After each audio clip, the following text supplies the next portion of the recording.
এই নদীর গ্যাস ধরে এক মন্দির আছে, সেটা হচ্ছে সাইতমতলা দুর্গা মন্দির। আমরা যদি দুর্গা মন্দিরের স্ট্রাকচারটা দেখি, এটা কিন্তু গভর্নমেন্ট দ্বারা তৈরি করা হয়েছে। আপনি দেখতে পাচ্ছেন এই গেটটা কিন্তু এখানে মূল প্রবেশ করার জন্য এখন কিন্তু বর্তমানে বন্ধ আছে।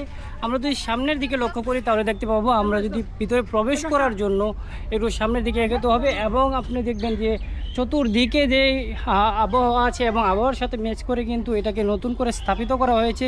এই মন্দিরটা একটা সময় অন্য জায়গায় ছিল এবং গ্রামের সদস্যরা মিলে কিন্তু এই মন্দিরটা স্থাপন করা হয়েছে। আপনি দেখতে পাচ্ছেন এই মন্দিরের যে প্রাঙ্গণটা, আপনি এখানে কিন্তু কিছু যে কীর্তন করা হয় সেই কীর্তনের লগে কিন্তু আছে। আপনি যদি চতুর্দিকে একটু লক্ষ্য করুন, দেখতে পাচ্ছেন সদস্যবিন্দুরা কিন্তু এখানে উপস্থিত আছেন, যারা যারা এই মন্দিরকে সংরক্ষণ করার জন্য এবং মন্দির প্রাঙ্গণে মন্দিরকে সুরক্ষা রাখার জন্য এবং মন্দিরকে তাদের দায়িত্বশীল বজায় রাখার জন্য। এখানে যদি আপনি দেখতে পাচ্ছেন মন্দিরের একটা রুম এখানে আছে, কিন্তু এখানে একটা খালি আছে। হয়তো যখন কোনো পূজা পার্বণ আসে তখন কিন্তু এই রুমটাতে পূজা করা হয়। এখানে কিন্তু আপনার যে এখানে কিছু শ্রী শ্রী লোকনাথ ব্রহ্মচারী বাবার মূর্তিকে ছবি কিন্তু এখানে স্থাপিত করা হয়েছে। এবং আমরা যদি একটু সামনে দিকে দেখি, মা কালীর কিন্তু এখানে বেশি করে বলতে গেলে মা কালীর পূজা কিন্তু ওরা শ্রদ্ধার সাথে এটা করা হয়।